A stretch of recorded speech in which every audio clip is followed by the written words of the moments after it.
Cominciamo, amici, sigla, pubblicità e poi cominciamo con Domenica Sport. Restate con noi, suggerimenti commerciali.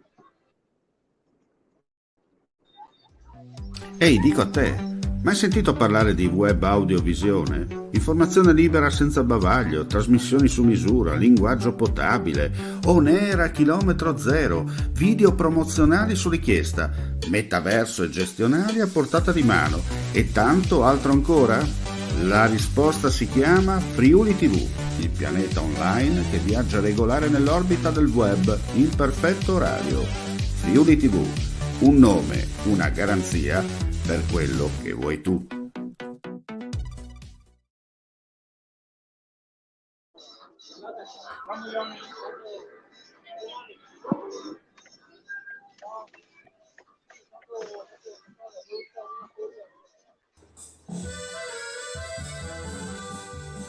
Cosa è Made in Carnia?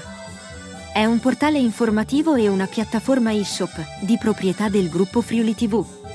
Diamo spazio alle attività della Carnia mediante servizi informativi, trasmissioni mirate, linee dirette con i sindaci e le amministrazioni. Inoltre puoi vedere le trasmissioni di Carnia Web TV con speciali settimanali e on demand. Stiamo allestendo e configurando la piattaforma con i vari inserzionisti. Vuoi essere presente anche te o avere informazioni dettagliate? Non esitare a contattare il nostro ufficio marketing via mail a info@friulitv.net oppure al numero 371-521-3748. Un nostro responsabile vi illustrerà nel dettaglio il progetto e le relative soluzioni commerciali. Made in Carnia, il portale della Carnia, è un marchio Friuli TV. E par concludi io soi Carnia Voice, la voce dalla Carnia. Un mandi e i visi chi sarin la prossime settimane a Force di Sore.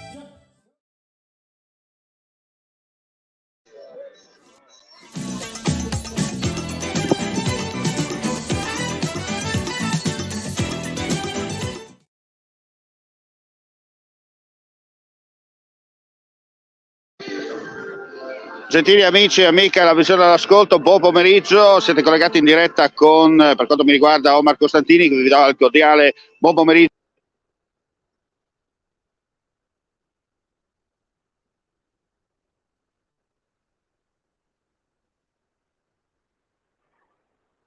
Sì, pronto?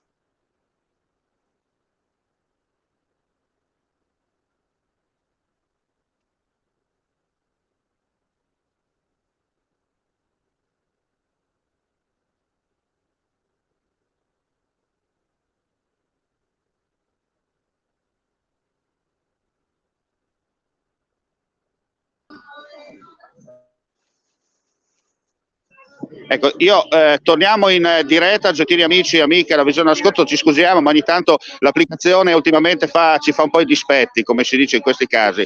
Buon pomeriggio a Enzo Cattaruzzi, io mi trovo al campo comunale di Corno di Rosazzo dove si è appena conclusa la partita tra la Virtus Corno e il Trieste Victory, 1-1, entrambe le reti su calcio di rigore, vantaggio della formazione pallone di casa al 20° del secondo tempo per un rigore, secondo il mio punto di vista, molto generoso da parte dell'arbitro, e poi pareggio proprio nel recupero da parte della formazione giuliana. Dunque Virtus Corno contro la Trieste Victory 1-1. Ma noi vogliamo parlare subito con Enzo Cattaruzzi della partita di ieri sera. Torniamo dunque 24 ore indietro, torniamo a San Siro per commentare con te, Enzo, questo Udinese, anzi Inter Udinese terminata 4-0.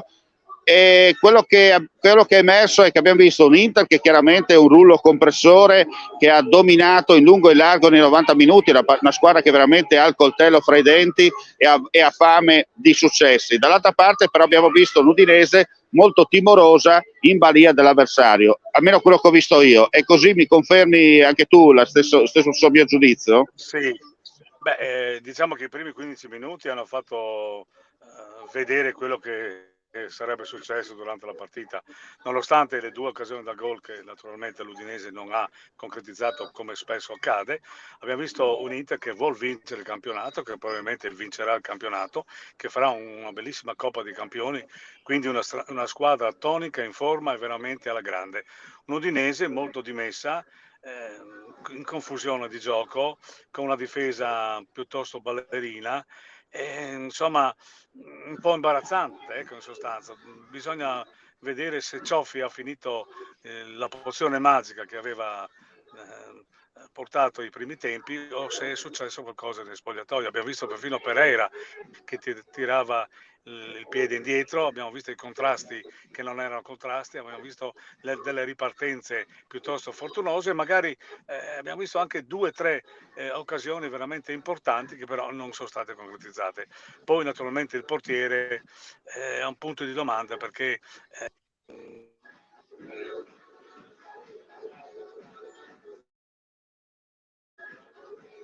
che in passato avevamo. Ecco, possiamo dire che Silvestri non è più quella sicurezza che molto spesso abbiamo elogiato nel corso delle passate stagioni, quando l'estremo difensore insomma ha militato e soprattutto ha dato il contributo fondamentale per portare a casa i risultati. Ecco, quello che è da sottolineare, possiamo dire che la classifica purtroppo si muove in negativo per l'Udinese. Ci saranno 2 partite in casa contro il Sassuolo e contro il Bologna, in mezzo la trasferta natalizia a Torino, e gioco forza i 6 punti, anzi 9 punti cerchiati di rosso devono emergere, se non almeno 6, no? Ma guarda, è la squadra che segna di meno, che ha segnato di meno nel campionato, è la squadra che è in allarme rosso, è una squadra che in qualche modo deve vincere almeno 2 partite, perché naturalmente non è solo il destino a Cinquebaro. Qui vediamo che si porta dietro anche una campagna acquisti che ha lasciato un po' a desiderare. Abbiamo visto ieri sera una cosa incredibile, perfino Samavic, che doveva andare all'Inter, che però ieri sera è svanito, e quindi anche il valore del giocatore è in discussione. Non so se ha già trattato con la Lazio e con la Juventus, si sentono mille voci. Comunque sia, è impressionante, insomma, no? È impressionante, un giocatore che emerge, che in qualche modo al contratto con l'Udinese dovrebbe mettercela tutta. In sostanza non sudano la maglia, e questo il tifoso lo vede, lo percepisce, e penso che la società sia molto arrabbiata con i propri, tra virgolette, beniamini, ecco, in sostanza. Innanzitutto possiamo dire che in sottofondo, siamo qui al campo comunale Icono di Rosazzo, in sottofondo sentite la musica di Radio Gemini, che trasmette 024 in tutto il Friuli Venezia Giulia, e dunque siamo presenti e ringraziamo gli amici della Virtus Cono che sono sintonizzati su Radio Gemini per allietare insomma il dopo partita di questo match di campionato che è appena terminato. Ricordo ancora 1-1.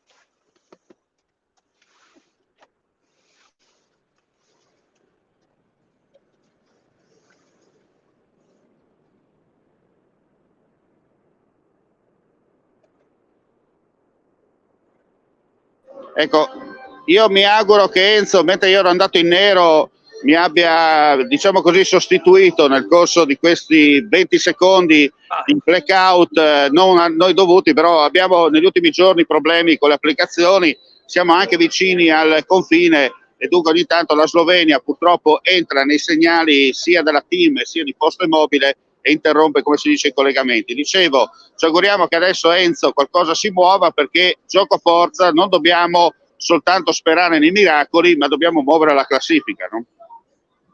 Ma ormai la classifica deve essere mossa per forza di cose.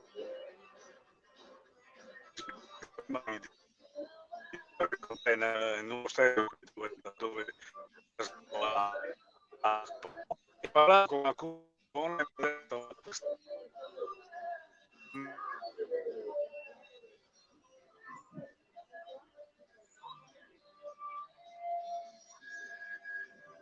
Ecco, allora non sento più il ritorno di Enzo Cataruzzi in cuffia e dunque immagino che sia in una posizione non coperta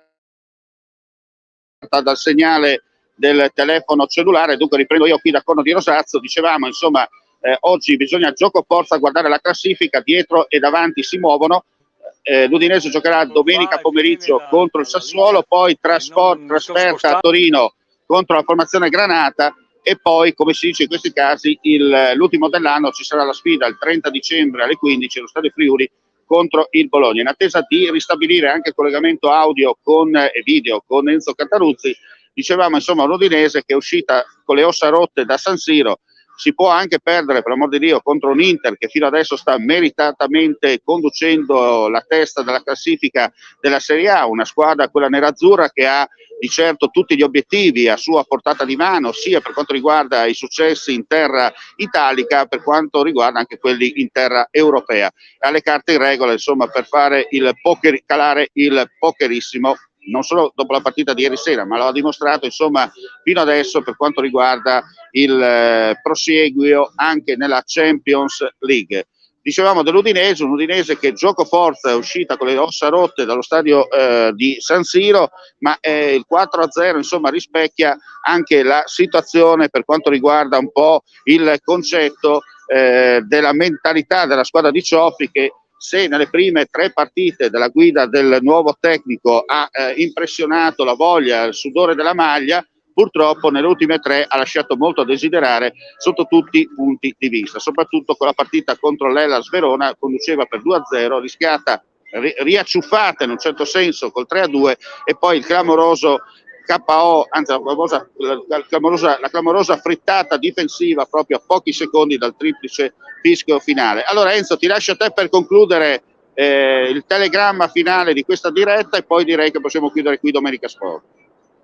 Allora guarda, il telegramma è questo: l'Udinese, forza sempre Udinese, ma l'Udinese deve darsi da fare perché abbiamo ancora 2 partite che ci possono rimettere in carreggiata, ma sono le ultime 2 e sono le ultime 2 chiamate.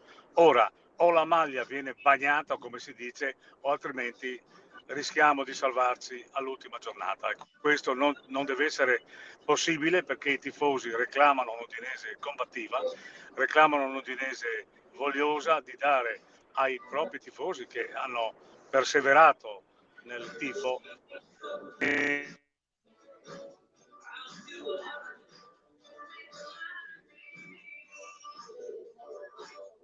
purtroppo Enzo, se ti muovi con la macchina perdiamo il segnale, non c'è niente da fare, ci scusiamo con i nostri amici vicini e lontani, il segnale internet lascia molto a desiderare e dunque dicevo Enzo, purtroppo muovendoti ti stiamo un po' perdendo a livello di segnale audio e video. Io direi possiamo chiudere qui questo appuntamento odierno di Domenica Sport. Noi eravamo a Corno di Rosazzo per seguire Virtus Corno Trieste Victory, che è terminata, ripeto ancora, 1-1, entrambe le reti dagli 11 metri, vantaggio della Virtus al 20° del secondo tempo, rigore perfetto, rigore dal mio punto di vista molto magnanimo da parte del direttore di gara.